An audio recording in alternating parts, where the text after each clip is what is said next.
देहू निवासी संत तुकोबाराय महाराज यांचा सर्वांच्या पाठांतरातला हरिपाठामध्ये प्रत्येक जण रोज म्हणतात हा अभंग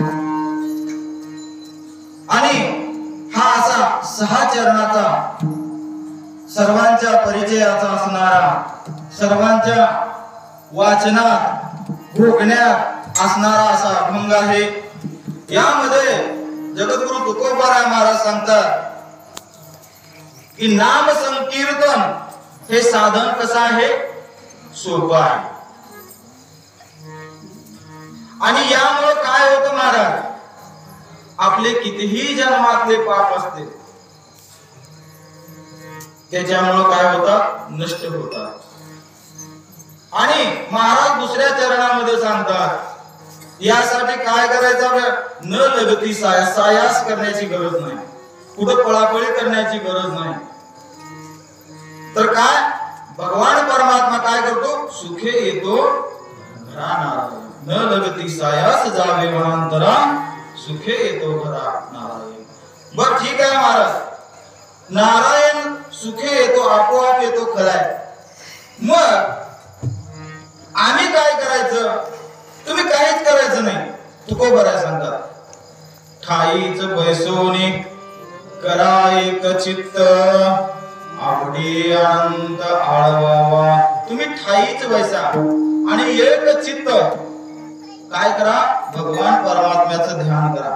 हो महाराज ठीक आहे, तुम्ही सांगता भगवान परमात्म्याचं ध्यान करा एक चित्तानं, पण ते ध्यान करण्यासाठी त्याच्यासाठी काही प्रोसेस आहे का नाही। त्यावेळेस महाराज सांगतात राम कृष्ण हरी विठ्ठल केशवा मंत्र हा जपावा सर्व काळ। तर तुम्ही काय करा, राम कृष्ण हरी विठ्ठल केशवा हा मंत्र जपा। बरं महाराज, आणि दुसरं काय, काही करायची गरज नाही। या बिन अनेक असता पैसाधन, मी देवाची शपथ घेऊन सांगतो म्हणले तुकोबाराने, ह्याच्या व्यतिरिक्त दुसरं साधनच नाही।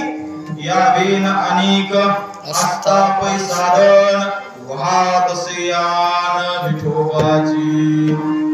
ही देवाची शपथ घेऊन सांगतो म्हणले, दुसरं काही करायचं गरज नाही।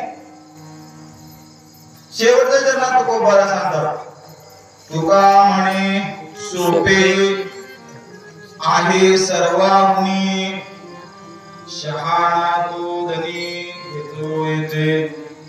हे सोपं आहे, सोपं आहे म्हणून प्रत्येक जण करतोय का, नाही। त्याला फक्त शहाणाच माणूस घेतो। असं सरळ सरळ तुकोबारायच्या अभंगाचा अर्थ माझ्या मतीप्रमाणे जसा आहे तसा तुमच्या समोर ठेवला। आता कीर्तन संपलं, आता फक्त काय करायचं आपल्याला, गुण गायन आवडी ह्याची माझी सर्व जोडी विठ्ठला विठ्ठला।